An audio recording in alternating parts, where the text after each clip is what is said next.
Welcome to Lesson 2 of Section 4 of the Brewers Anonymous BJCP training program. We're still focusing on score sheets in this lesson, and in this lesson, we are going to cover the two typical scoring methods as outlined in the BJCP exam study guide, and that is top-down and bottom-up scoring methods.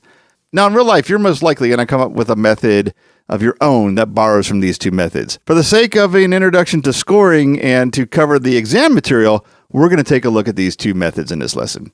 So let's start with top-down. And here's a graphical representation of top-down scoring. Now, you might be thinking I screwed up this graphic because that arrow is pointing up. I assure you this is correct, and I've triple-checked it again because every time I go to cover this subject, it always looks wrong to me.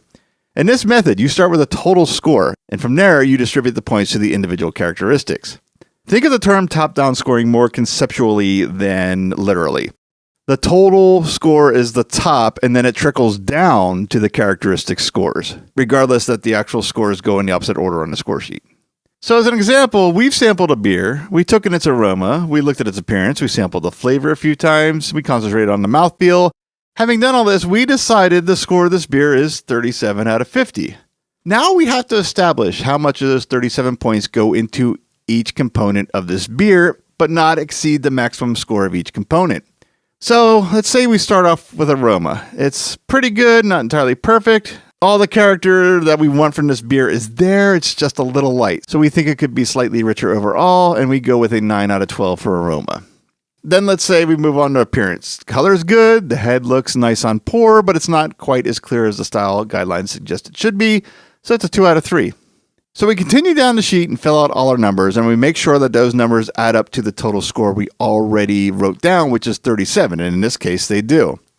So the biggest pitfall to this method, when redistributing points among the judging categories, it can not only be tough, but sometimes it may not reflect the beer's characteristics or your comments accurately.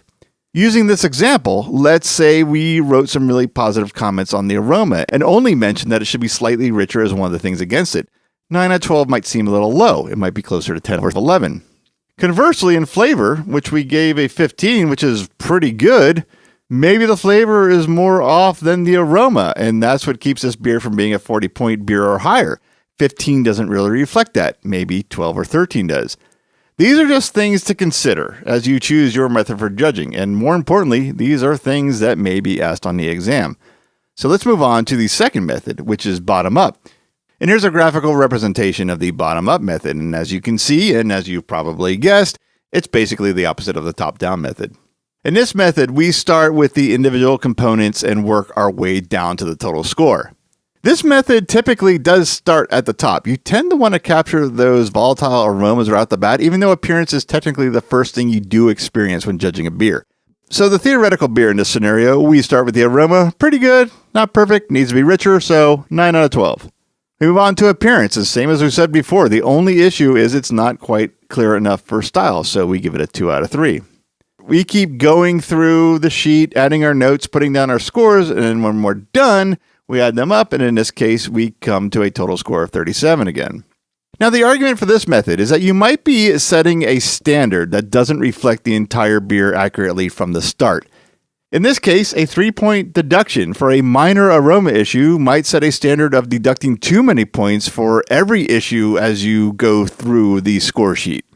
Now, maybe, I'm not saying that's my argument, but I will say that I think you'll find the more you judge, the more practiced you get, you're going to remedy any issue in any method when all's said and done anyway.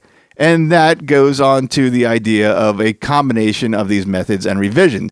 You can always revise scores in either method. If you do top-down and you find that the individual components deserve more points than you have in your total score, you can change your total score to match that. In doing that, you've kind of combined the two methods. In bottom-up, you might find that when you add everything up, the score is way too high. You can go back and adjust those individual scores to get to what you think is a more appropriate total score. Until you put that particular score sheet down and move on to the next beer in the flight, you can make changes anytime.